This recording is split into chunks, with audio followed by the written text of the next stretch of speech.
Hello दोस्तों, आज हम स्ट्रेन ऑफ द मटेरियल के सबसे इम्पोर्टेंट टॉपिक स्ट्रेस के बारे में समझेंगे। स्ट्रेस क्या होता है इसका मैंने डेफिनेशन यहाँ लिखा है, लेकिन डेफिनेशन को समझने से पहले उसका डायग्राम के हिसाब से एग्जाम्पल में समझेंगे। पहले मान लीजिए बॉडी हम लोग लेते हैं। इस बॉडी को एक तरफ हम फिक्स कर लेते हैं और दूसरा तरफ हम फोर्स जनरेट करते हैं। इस बॉडी पर जब हम फोर्स जनरेट करेंगे, इस बॉडी का जो सपोर्टेड के कारण इसमें कुछ जनरेशन होगा, स्ट्रेस जनरेशन होगा। उसको हम लोग फ्री बॉडी डायग्राम के हिसाब से समझेंगे।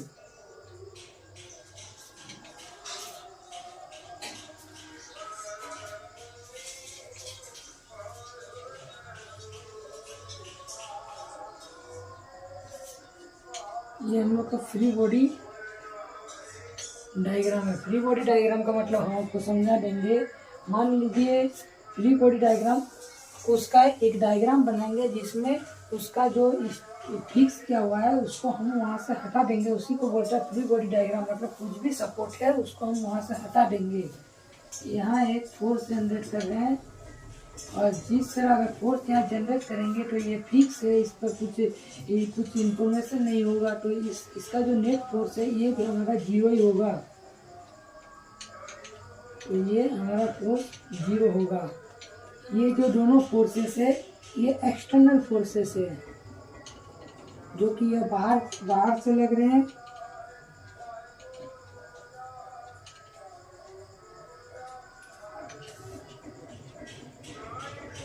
क्योंकि ये जो दोनों फोर्स है ये बॉडी के बाहर है, इसीलिए हम लोग इसको एक्सटर्नल फोर्स बोलेंगे।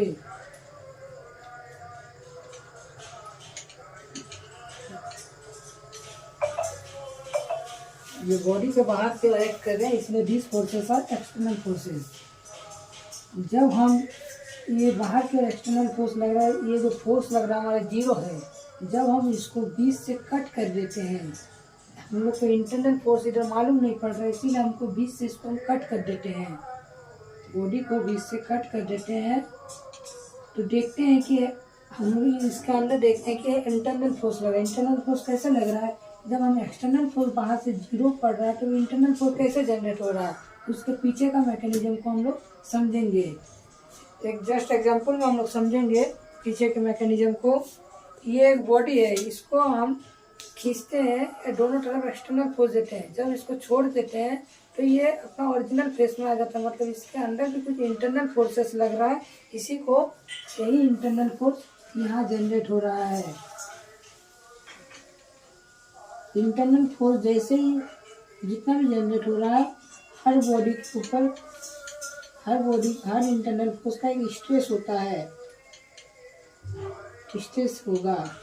हर बॉडी का इंटरनल फोर्स का एक स्ट्रेस होता है, उसी को मैंने लिखा है stress is the major internal resistance of the body against external load. Stress is a defined, इसकी डेफिनेशन को हम लोग स्ट्रेस को हम लोग डिफाइन करते हैं external force per unit area is a given point. Force का पर यूनिट एरिया पर फॉर्मूला के हिसाब से इसको डिफाइन करते हैं, force by per unit area. ये हमारा फॉर्मूला है।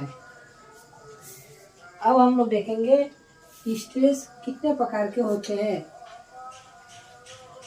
ये हम लोग समझ गए। अब हम लोग देखेंगे स्ट्रेस कितने प्रकार के होते हैं।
तरफ का जो फोर्स का नाम है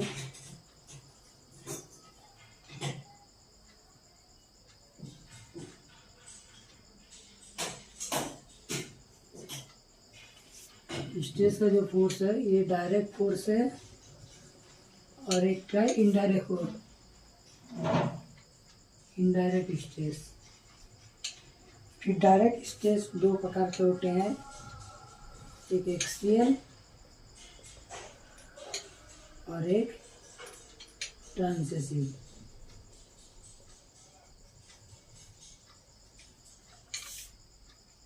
फिर इनडायरेक्ट स्ट्रेस भी दो प्रकार के होते हैं, एक बेंडिंग,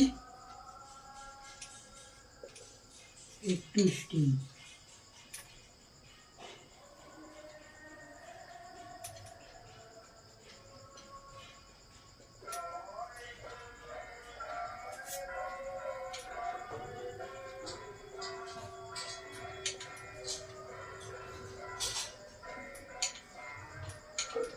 एक्सियल भी दो प्रकार के होते हैं, एक टेंसाइल एक कंप्रेसिव। इसको सब हम बारी बारी से समझेंगे।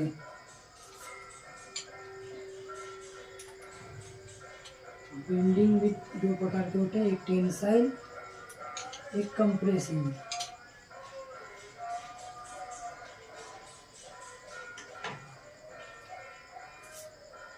डायरेक्ट स्ट्रेस जो होता है ये ड्यू टू फोर्स के कारण लगता है। डायरेक्ट स्ट्रेस जो हमारा होता है ये ड्यू टू फोर्स के कारण होता है, लगता है। और इनडायरेक्ट स्ट्रेस जो होता है ड्यू टू मूवमेंट के कारण लगता है।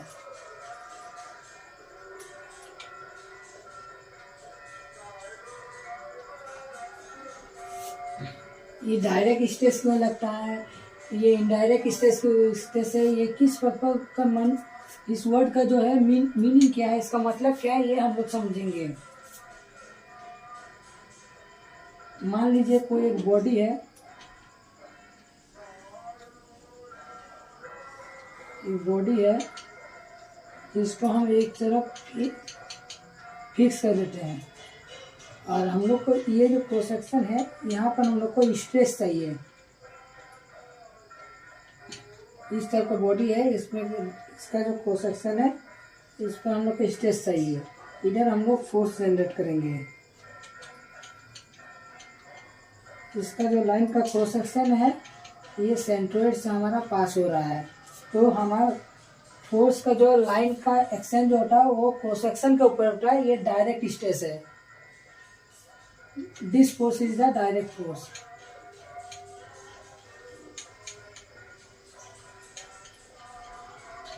ये जो फोर्स जो होता है ये डायरेक्ट एक्ट कर रहा है। मान लीजिए एक और एक बॉडी लेते हैं,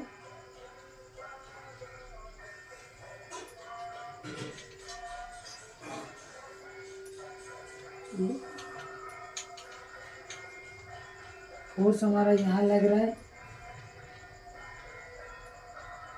क्रॉस सेक्शन का जो सेंट्रोइड है यहाँ है हमारा।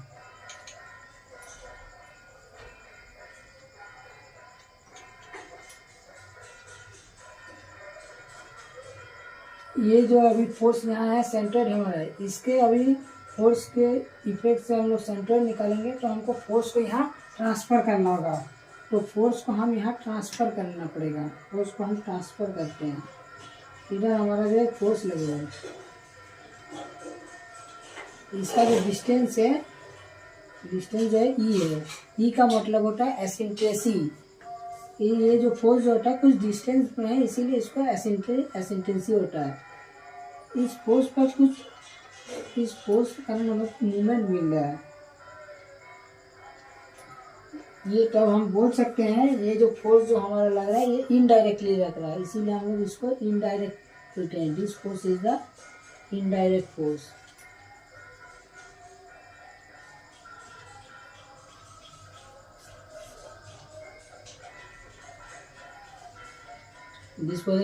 क्योंकि ये मूवमेंट क्यों क्रिएट हो रहा है, ये जो है फोर्स जो है इनडायरेक्टली लग रहा है इसीलिए हमारा यहाँ मूवमेंट क्रिएट हो रहा है।